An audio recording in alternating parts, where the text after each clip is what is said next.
So వయస్సుతో నిమిత్తం లేకుండా మరి ఇంచుమించు అందరిని వేధించి పీడించి బాధ పెట్టేటువంటి అత్యంత సర్వసాధారణ సమస్య గ్యాస్ట్రిక్ ట్రబుల్ సమస్య.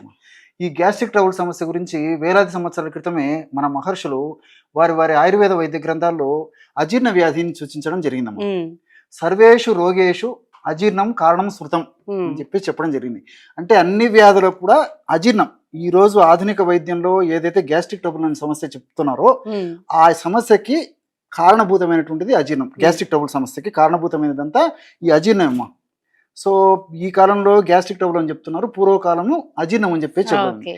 సర్వేషు రోగేషు అజీర్ణం కారణం శృతం. అన్ని వ్యాధులకు కూడా అజీర్ణమే కారణం.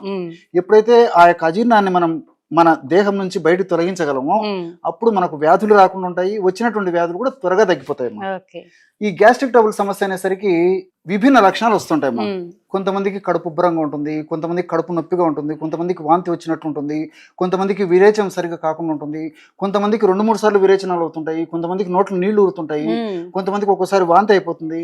ఈ యొక్క పైత్య ప్రభావం చేత కొంతమందికి తల బరువుగా ఉండడము, కొంతమందికి నడుము నొప్పి ఉండడము. గ్యాస్ట్రిక్ ట్రబుల్ సమస్య ఎక్కువ ఉన్నటువంటి వాళ్ళలో ఈ నడుము నొప్పి, మోకాళ్ళ నొప్పి, భుజం నొప్పి, తల నొప్పి, మెడ నొప్పి ఇలాంటివి కూడా ఉంటాయి లక్షణాలు. ఎగ్జాక్ట్.